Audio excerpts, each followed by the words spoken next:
समसपुर गांव में कल्लू कौवा अपनी पत्नी के साथ रहता था। उनका एक अंडा था जिसमें से अब कुछ ही दिनों में बच्चा बाहर आने वाला था। वे दोनों अपने अंडे से बहुत प्यार करते थे और बेसब्री से बच्चे के बाहर आने का इंतज़ार कर रहे थे। बारिश का मौसम अब शुरू ही होने वाला था कि तभी कल्लू अपनी पत्नी से कहता है, सुनो काली, बारिश का मौसम कुछ ही दिनों में शुरू होने वाला है। हमें अपने बच्चे की देखभाल के लिए एक अच्छा घर बनाना चाहिए जो हमें और हमारे बच्चे को बारिश से बचा सके। इसलिए मैं घर बनाने के लिए अच्छी लकड़ियाँ लेने जा रहा हूँ। हाँ कल्लू, तुम सही कह रहे हो। हमें बारिश से बचने के लिए एक अच्छे घर की ज़रूरत है। लेकिन बारिश का मौसम कुछ ही दिनों में शुरू हो जाएगा और तुम अकेले इतने कम समय में अच्छा घर नहीं बना पाओगे। इसलिए मैं भी तुम्हारे साथ चलूँगी। कल्लू और उसकी पत्नी घर बनाने के लिए लकड़ियाँ लेने चले जाते हैं। जिस पेड़ पर उनका घोंसला था उसके ठीक नीचे एक नदी बहती थी। थोड़ी ही देर बाद तेज हवा चलती है और वह घोंसला अंडे के साथ नदी के बहाव की ओर बहने लगता है। नदी के बहाव की ओर बहता हुआ अंडा काफ़ी दूर आकर एक जगह पर अटक जाता है। दूसरी तरफ कल्लू और उसकी पत्नी अपने घोंसले में वापस आ जाते हैं और देखते हैं कि वहां से उनका अंडा और घोंसला दोनों गायब थे। ये देखकर काली रोने लगती है और रोती हुई कल्लू से कहती है, कल्लू, हमारा घोंसला कहाँ गया? हमारे जाने से पहले तो यही था और हमारा कुकू भी गायब है।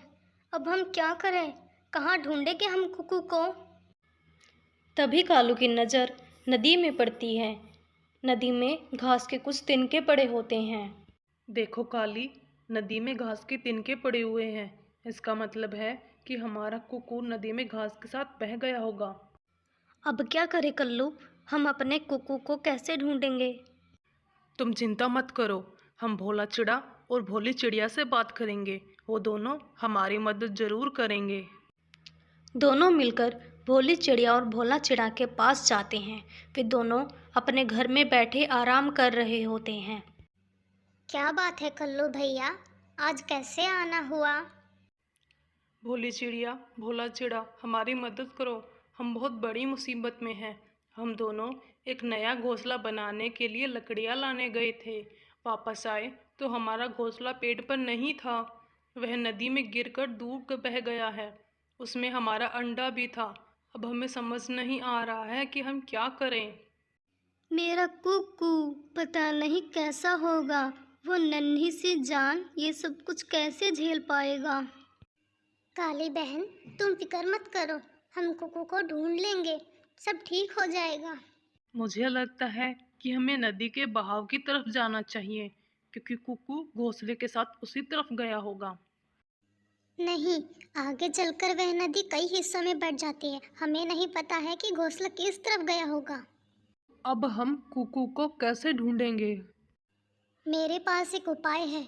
हम चमत्कारी तोते के पास चलते हैं। वह अपनी चमत्कारी शक्तियों से हमें बता देगा कि कुकू कहाँ पर है। ठीक है, तो हम सब अभी चमत्कारी तोते के पास चलते हैं। नहीं काली बहन, मुझे लगता है कि हम सबको एक साथ नहीं जाना चाहिए। काली बहन, कल्लू भैया, तुम दोनों जाकर एक नया घोंसला बनाओ, क्योंकि जब हम कुकू को लेकर आएंगे तब उसे घोंसले में रखना होगा। पहले वाला घोंसला तो अब टूट चुका है। मैं और भोला चिड़ा दोनों चमत्कारी तोते के पास जाते हैं। कल्लू कौवा और उसकी पत्नी एक नया घोंसला बनाने में लग जाते हैं। भोली चिड़िया व भोला चिड़ा उड़ते हुए चमत्कारी तोते के पास जाने लगते हैं। थोड़ी ही देर बाद वे चमत्कारी तोते के पास पहुंच जाते हैं। चमत्कारी तोता आराम से बैठा होता है। भोली चिड़िया चमत्कारी तोते को सारी बात बताती है। चमत्कारी तोता उससे कहता है, वह घोंसला दक्षिण में नदी के छोर पर आकर अटक गया है और अंडा भी उसी में है, लेकिन वह सांप के बिल के बिल्कुल पास में है। पर तुम्हारी किस्मत अच्छी है, अभी तुम्हारे पास समय है उस अंडे को लाने का, क्योंकि वह सांप अपने घर में सो रहा है। उसकी नींद से उठने से पहले तुम वहाँ जाकर उस अंडे को ले आओ। दोनों चमत्कारी तोते का धन्यवाद करके वहाँ से तुरंत दक्षिण की ओर चल पड़ते हैं। लेकिन उनके वहाँ पहुँचने से पहले ही सांप नींद से उठ जाता है और घर से बाहर आकर देखता है उसके ठीक सामने घोंसले में अंडा रखा होता है। वह कहता है, अरे वाह, आज कितना अच्छा दिन है, खाना खुद ही मेरे पास चलकर आया है। तभी भोली चिड़िया और भोला चिड़ा वहाँ पर आ जाते हैं। वह देखते हैं कि सांप नींद से बाहर आ चुका होता है। सांप जैसे ही अंडे को खाने वाला होता है तभी उसके पीछे से एक आवाज़ आती है। बेवकूफ सांप, देखो भोला कितना नासमझ सांप है। बिद्दी चिड़िया, तुमने मुझे नासमझ कहा। हाँ, नासमझ को नासमझ नहीं तो क्या कहें। तुम उस अंडे को ऐसे ही खा रहे हो, तुम्हें तो स्वाद की भी समझ नहीं है। क्या कहना चाहती हो तुम?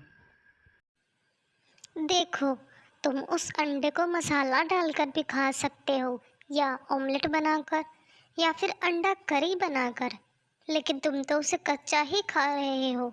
हुए ना तुम ना समझ। दोनों मिलकर सांप पर हंसने लगते हैं और फिर वहाँ से उड़ जाते हैं। पर असल में वो दोनों सांप से छिपकर एक पेड़ की डाल पर बैठ जाते हैं।